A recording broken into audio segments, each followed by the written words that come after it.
Falla respiratoria está presentada por Kevin Andrés Torres Díaz, Paula Sofía Tuzó Mateus, Daniel Ricardo Uribe Prada y Jefferson David Vargas Martínez.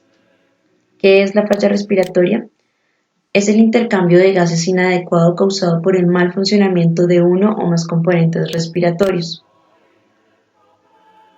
Aquí podemos observar el alveolo y el capilar sanguíneo, donde normalmente se da una difusión de oxígeno y de dióxido de carbono. Cuando hay un daño en el alveolo o hay un daño en el capilar sanguíneo, me va a disminuir el oxígeno y disminuir el intercambio gaseoso de dióxido de carbono, lo que me va a llevar a una hipoxia y a una hipercapnia. Entendiendo esto, vamos a ver que la insuficiencia respiratoria se me va a dividir en tres: hipoxemia, hipercapnia y mixta. La hipoxemia se me va a dar cuando hay una disminución de el aporte de oxígeno menos de 60 milímetros de mercurio. La hipercapnia se me va a producir cuando hay un aumento del dióxido de carbono en sangre mayor de 40 a 50 milímetros de mercurio. Y la mixta se me produce cuando hay una disminución del oxígeno, del aporte de oxígeno y un aumento de la presión de dióxido de carbono. La etiología se me puede dar por obstrucción de la vía aérea inferior, como el asma, el enfisema. El asma se me puede dar por una inflamación y hipersecreción de moco y se me presenta con tos en la noche, sibilancias, opresión en el pecho y rinitis. El enfisema es un proceso inflamatorio que produce estrechamiento de las vías respiratorias y los espacios distales, que se me puede presentar con tos, pérdida de peso, sibilancias y disnea. También se me puede dar una obstrucción de la vía aérea superior, que se presenta como amigdalitis o epiglotitis. La amigdalitis es causada por microorganismos que penetran en la cavidad oral y producen inflamación, y esto me va a llevar a que se me presente fiebre, sensibilidad a la garganta y ganglios inflamados. La epiglotitis es una inflamación aguda de estructuras supraepiglóticas que me lleva a una disfagia, cialorrea, fiebre y cianosis. También se me puede producir una alteración de la pleura y la pared torácica, que puede ser síndrome de estrés respiratorio, que es un edema alveolar que produce shunt intrapulmonar y me lleva a una disnea intensa y infiltrados pulmonares. Un neumotórax se puede producir por aumento del aire en la pleura, que se me puede producir equimosis, disnea antes del shock y hiperresonancia. El derrame pleural se produce cuando el líquido pleural se acumula, cuando ingresa demasiada cantidad o cuando sale demasiado poco del espacio al espacio pleural. Se me produce con disnea, dolor torácico tipo pleurítico y en la expiración. También se me puede dar una afectación del parénquima, como una insuficiencia cardíaca congestiva o una neumonía. Una insuficiencia cardíaca congestiva es una anormalidad cardíaca que es responsable de que el corazón no pueda responder normalmente a los requerimientos de oxígeno. Esta se me puede presentar con disnea, edema, tos nocturna. El edema puede diferenciarse dependiendo si es insuficiencia cardíaca congestiva derecha o izquierda. La neumonía es un proceso inflamatorio con aumento de secreción bronquial que se produce fiebre, tos con expectoración, disnea y hemoptosis.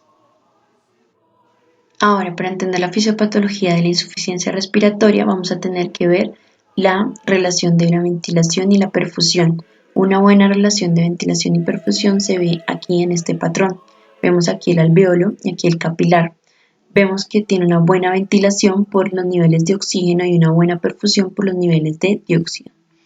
Entonces, cuando hay una alteración de estos, como en este patrón que lo vemos aquí al lado izquierdo, vamos a ver que hay una mala ventilación pero una buena perfusión. Nos damos cuenta con los niveles de oxígeno que están disminuidos y los niveles de dióxido de carbono que están normales. Esto se puede producir en las siguientes patologías como el EPOC, el asma, la bronquitis crónica o las atelectasias, que lo que me hacen es obstruir las vías bronquiales o dañarlas o colapsarlas, produciendo una mala ventilación.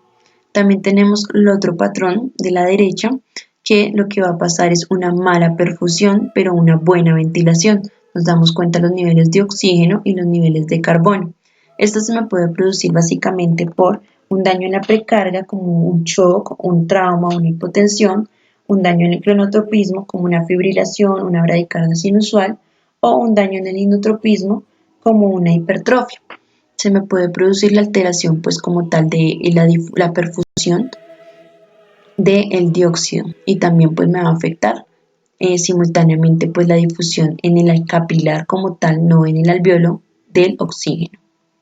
Ahora vamos a ver una de las fisiopatologías que se puede encontrar en la insuficiencia respiratoria, cuando hay una lesión, cuando hay una partícula extraña en el alveolo o en el capilar.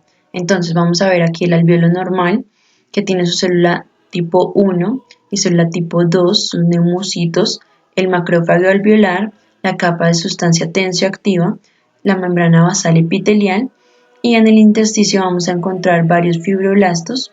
Vamos a encontrar en el capilar como tal el eritrocito, la membrana basal endotelial y la célula endotelial. Cuando hay un daño, una lesión o un cuerpo extraño en el alveolo, en primera medida lo que se va a ocurrir es un daño epitelial y endotelial del alveolo, también del capilar.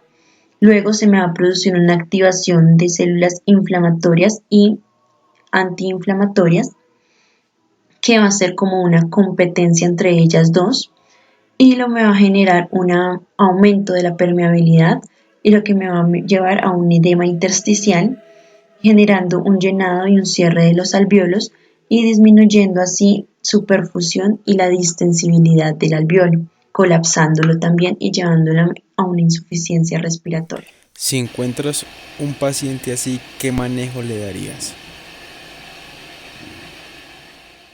Respiratoria. Tenemos cuatro tipos. Está el tipo 1, que es la hipoxémica. En ellos está las neumonías, el edema pulmonar y las atelectasias. En el tipo 2, que son las hipercánicas, está el EPOC y el asma. Tipo 3, la perioperatoria. Tipo 4, los pacientes en estado de shock. Ahí tenemos el shock séptico y el shock cardiogénico.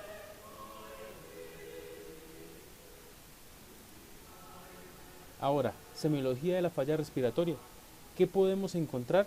En falla respiratoria aguda podemos encontrar taquicardia, taquipnea, una hipertensión leve, cianosis, sea central o sea periférica, diaforesis y sibilancias. Ahora, en falla respiratoria hipercánica vamos a tener cambios en el estado de conciencia, somnolencia, inestabilidad hemodinámica, disnea o distrés respiratorio, fiebre. Cuando tenemos fiebre tenemos que sospechar de procesos infecciosos, disminución del murmullo vesicular, uso de músculos accesorios y aleteo nasal, disminución de la saturación de oxígeno. El algoritmo de diagnóstico de la insuficiencia respiratoria aguda, tenemos unos criterios clínicos. Esos criterios clínicos están basados en los gases arteriales. Entonces, si tenemos unos gases arteriales con presión arterial de oxígeno que es mayor a 60 milímetros de mercurio, buscamos otro diagnóstico porque no va a encajar en el diagnóstico que estamos buscando. Entonces, si está menor a esos 60 milímetros de mercurio, la presión arterial de oxígeno lógicamente nos va a aplicar para nuestro diagnóstico de insuficiencia respiratoria aguda. Si tenemos la presión de dióxido de carbono normal o baja, solicitamos un rayos X de tórax. Si tenemos la presión de dióxido de carbono alta, vamos a hacer la valoración como tal del gradiente alveolo arterial de oxígeno. Si este está normal, pensamos en algo ajeno, que sería como una depresión del centro respiratorio, una enfermedad neuromuscular, en este caso la miastenia, o una obstrucción de la vía aérea superior. Si lo tenemos anormal o alterado, solicitamos igual rayos X de tórax. ¿Qué podemos encontrar en el rayos X? Opacidades difusas, sería un patrón en alas de mariposa para el edema pulmonar, un distrés agudo, bronconeumonía, inhalación de tóxicos, embolismo graso, embolismo amniótico, en el caso del momento del parto, una contusión pulmonar. Podemos ver unas afectaciones o unas afecciones extrapulmonares que serían como el derrame pleural, tórax batiente, rotura diafragmática y hemorragias. En el caso de los pulmones claros, si tenemos la presión de dióxido de carbono normal o baja, vamos a encontrar broncoespasmo, un cuadro agudizado de POC, tromboembolismo, un shunt agudo de izquierda a derecha en el caso de comunicación interventricular y interauricular, y microtelectasias. Podemos encontrar también opacidades localizadas en caso de neumonía, atelectasias, infarto pulmonar, aspiraciones, hemorragias localizadas. Tratamiento. El tratamiento depende de tres cosas que son importantes. Si encontramos a un paciente, si es agudo o es crónico, qué tan grave es, y buscamos su causa, su etiología. ¿Qué queremos conseguir con el fin? Entonces es valores aceptables de oxigenación arterial, retirando la presión de oxígeno arterial de oxígeno en la zona peligrosa de la curva de saturación de la hemoglobina. O sea, mejorar la curva de disociación de la hemoglobina. Cifras aceptables de ventilación alveolar, que dependerán de los tipos de pacientes y de las situaciones.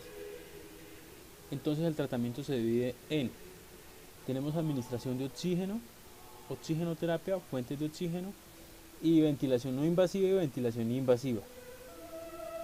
La oxigenoterapia tiene sus criterios, entonces hay que administrar oxígeno cuando la presión arterial de oxígeno es respirando el paciente aire ambiente es inferior a 60 milímetros de mercurio. Los objetivos, pues tratar la hipoxemia, evitar el sufrimiento tisular, disminuir el trabajo respiratorio, disminuir también el trabajo del miocardio, porque se forzará más para contribuir más oxigenación al tejido. Entonces hay que diferenciar si los pacientes con insuficiencia respiratoria aguda no hipercápnica, entonces tenemos unos ejemplos de ahí, la neumonía, el edema pulmonar cardiogénico o el síndrome de distrés respiratorio agudo. Entonces se considera, como no es hipercápnico, se considera iniciar sistemas de alto flujo tipo Venturi a concentraciones elevadas de 35 a 40. Todo esto se basa en diferentes parámetros. También está mirar el valor de la PAFI, mirar cómo están los gases arteriales. Si con estas concentraciones no es suficiente, habrá que aumentarlas. Entonces se va a poner un Venturi al 50%, que es el naranja. Cuando ya es hipercápnica, entonces tenemos el ejemplo que es el del EPOC. Si con estas concentraciones no es suficiente, habrá que aumentarlas también a un tipo Venturi igual. Entonces esto se basa en mirando los gases arteriales, el estado como tal de la frecuencia respiratoria del paciente y qué patrón respiratorio tiene. Entonces tenemos fuentes de oxígeno, ya eso es fuentes de oxígeno si son de alto flujo, hay dos tipos, y bajo flujo. Las cifras de FiO2 apropiadas para mantener una correcta oxigenación tisular varían según el tipo y la causa. Entonces de bajo flujo, de alto flujo,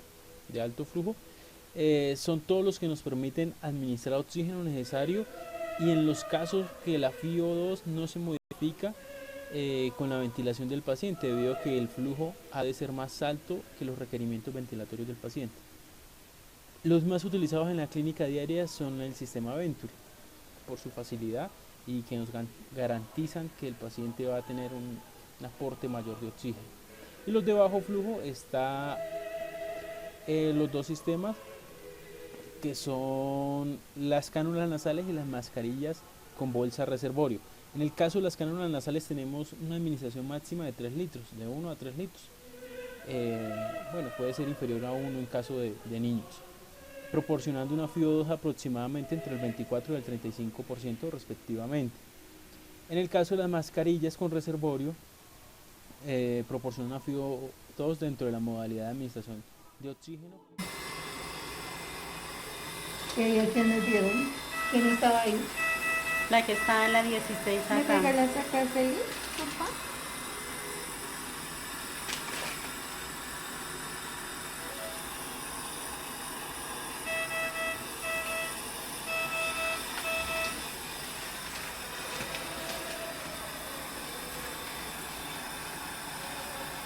¿Me regalas el panel?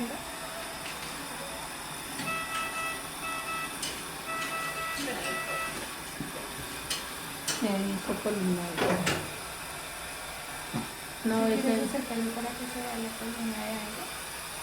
me. ¿Es verdad, chico? Ujú.